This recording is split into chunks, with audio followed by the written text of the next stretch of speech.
I'd like to talk to you a little bit more about cybersecurity. So, protecting your customer's digital footprint is going to be absolutely imperative for the operation of any dealership. So you always want to make sure that you've got updated security software, whether you're using maybe McAfee or Norton or Windows Defender or something like that. You want to make sure that you've always got the most updated security software.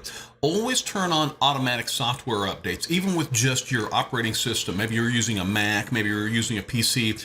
Make sure that you have automatic updates to all your software. That's going to have fixes to security breaches as well. You want to make sure and protect and scan external devices as well. So we're not just thinking about PCs here or Macs. We're looking at hard drives, external hard drives, and even flash drives. You want to make sure that they're all secure. So you want to also safeguard all devices that are connected to the internet. So you might be thinking only of your computer, but we have wireless printers and several other devices that can actually have access to the internet. So you want to make sure and safeguard all devices in your dealership that have access to the internet. You want to limit your Wi-Fi hotspots, and it's absolutely crucial, as I said a couple of times here today, to secure your router. And no matter where you get your router from, you want to change your default passwords on your router. And you also want to make sure that you have any type of security updates on that router as well. Now, when you're getting emails, and we're going to talk about email phishing here in just a little bit, you want to really be aware of unknown emails, especially ones that look like they come from a familiar source. So we're going to talk about a little bit more extensively about email phishing here in just a little bit. It's crucial that you do regular data backups. You're going to be required to store a minimum amount of records. And so, if you don't have your records backed up properly, you could not have your records, and then you wouldn't be compliant with state record laws. So make sure, no matter what, if you've got everything on one computer, we'll make sure and back that computer up. Record backup is absolutely mandatory. And you always want to use really strong passwords at all times. So changing your password is going to be crucial as well. And obviously you want to limit information that you share online.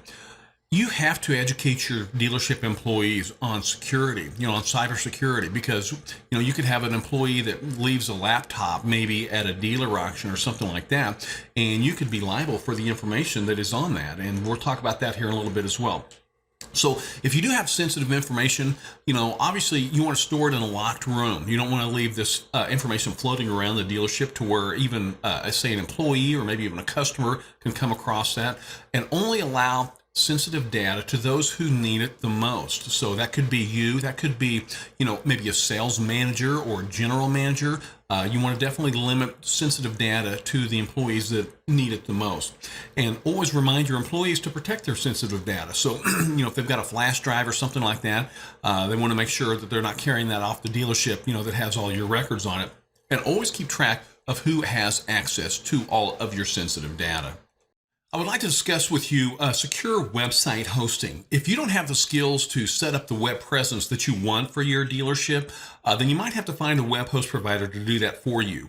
Whether you're upgrading your current website or maybe you're launching a new website, there are many web hosting options.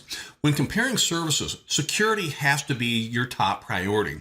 Be sure your website provider can provide the following. TLS, as we discussed a little bit earlier, that's the upgraded SSL certificates. This service you choose should include TLS, which will help you protect your customers' privacy as well. And as we discussed earlier, you've heard of that earlier version, which was called SSL. TLS helps make sure that your customer gets to your real website when they type your URL into the address bar. When TLS is correctly implemented, your website should always begin with HTTPS. TLS also helps make sure the information you send to your website is encrypted, and that's especially important if you ask customers for sensitive information like credit cards or passwords or possibly a loan application. Many web host providers offer pre-built websites or software packages designed to make it quick and easy to set up your dealership website. As with any software, it's essential that you use the latest versions with the most up-to-date security patches. Make sure you know how to keep the website software up to date, whether the web host provider is doing this for you or if you're going to manage that information on your own. If a web host provider is managing your website, you might have to go to that provider to make any changes, though you may be able to log in and make some changes yourself. Some web host providers may instead offer you the option of managing the website on your own. And it's important to clarify from the very beginning who will manage this website after it is built. Secure remote access is also extremely important, so you want to make sure employees and vendors may need to connect to your network remotely. Put your network security first. Make employees and vendors follow strong security standards before they ever connect to your network. Give them the tools to make security part of the work routine. So how do you protect devices? Well, whether employees or vendors use company-issued devices or their own when connecting remotely to your network, those devices should be secure. So make sure and follow these steps and make sure your employers and vendors do the same thing. Always change preset router passwords and the default name of your router. Keep the router software up to date. You may have to visit the router's website often to do this, so always keep your router up to date. Consider enabling full disk encryption for laptops and other mobile devices that you connect to remotely from your network. This could be a dealership taking a laptop to a dealer auction, an employee.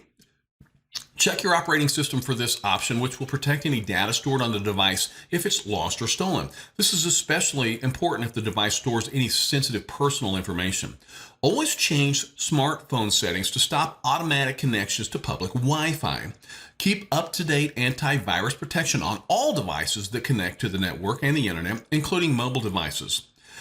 How do you connect remotely to the internet requires employees and vendors to use secure connections when they do connect remotely to your network. So you want to make sure that they're always using a router with WPA2 or WPA3. These are the latest technology updates that has encryption that are connected on these devices from someone from their home. Encryption protects information sent over networks so outsiders can't read it, and only encrypted messages are actually sent over the information. Only use public Wi-Fi when also using a virtual private network to encrypt traffic between their computers and the internet. Public Wi-Fi does not provide secure internet connections on its own. Your employees can get a personal VPN account from your VPN service provider, or you may want to hire a vendor to create an enterprise VPN for all of your employees to use. What do you do to maintain security? Well, number one, you want to train your staff. Always include information on secure remote access in regular trainings and new staff orientations. Have policies that cover the basic cybersecurity operations, give copies to your employees, and explain the importance of following these rules. Before letting any device, whether it's an employee's home or vendor network, connect to your network, make sure it meets your network's security requirements. Tell all dealership staff about the risks of using public Wi-Fi, especially when they're at a dealer auction. So that's something that they want to definitely be aware of. I also want to talk to you about tech support scams. So sometimes you might get a phone call, a pop-up, or an email telling you there's a problem with your computer. Sometimes scammers are behind these calls, pop-up messages, and emails. They want to get your money, they want to get your personal information or access to your files. And this can harm your network. It can put your dealership reputation at risk. It can put your data at risk and damage your business. How the scam works. So sometimes a scammer might pretend to be from a well-known tech company. They might say they're from Microsoft, and they're going to use a lot of technical terms to convince you that the problems with your computer are real. They may ask you to open some files or to run a scan on your computer, and they're going to tell you that some files or the scan results shows that there's a problem, but there actually isn't one. So how do you protect your business? If a caller says your computer has a problem, just hang up. A tech support call you don't even expect is a scam, even if the number is local or looks legitimate. These scammers use fake caller ID information to look like they're from local businesses or trusted companies. If you get a pop-up message to call tech support, just ignore it. Some pop-up messages about computer issues are legitimate, but do not call a number or click a link that appears in a pop-up message warning you of a computer problem. If you're worried about a virus or other threat, call your security software company directly using the phone number only on its website, or maybe on a sales receipt or the product packaging, or consult a trusted security professional. Never, ever give someone your password, and don't ever allow remote access to your dealership computer to someone who contacts you unexpectedly. What to do if you were scammed? If you shared your password with a scammer, or one of your employees has done this, change your account on every account that uses that password. And always remember to use unique passwords for each account and each service. Consider using a password manager. Get rid of all malware. Update or download legitimate security software, and always make sure you scan your computer and delete anything that software says is a problem. If you need help, always consult a trusted security professional. If the affected computer is connected to your network or your security professional says you should check the entire network for intrusions, you should definitely heed those instructions. If you bought bogus services, ask your credit card company to reverse the charges and check your statement for any charges that you did not approve. Keep checking your credit card statements to make sure the scammer doesn't try to recharge you every single month. Also, report that attack right away to the Federal Trade Commission. Vendor security is also very important. Our business vendors may have access to a lot of sensitive information, and these are software texts and things like that. And so make sure your vendors are securing their own computers and their networks. For example, if let's say your accountant who has all your financial data loses his or her laptop, or a vendor whose network is connected to yours gets hacked, the result, your business data and your customers' personal information may end up in the wrong hands, putting your business and your customers at risk. What do you do if you have a security breach? Well, number one, you need to contact the authorities. You need to report the attack right away to your local police department. And if they're not familiar with investigating information compromises, then you should contact your local FBI office. This is serious stuff you don't want to overlook. Confirm the vendor has a fix. Make sure the vendor fixes the vulnerabilities and ensures that your information will be safe going forward. If your business decides to continue to use that same vendor, always notify your customers. If your data or personal information was compromised, make sure you notify the affected parties. This is the law, by the way, and they could be at risk for identity theft. Something you might also take a look at to protect your dealership is cyber insurance. Recovering from a cyber attack can be very, very costly, and cyber insurance is one option that can help protect your business against losses resulting from a cyber attack. If you're thinking about cyber insurance, discuss with your insurance agent what policy would best fit your dealership needs.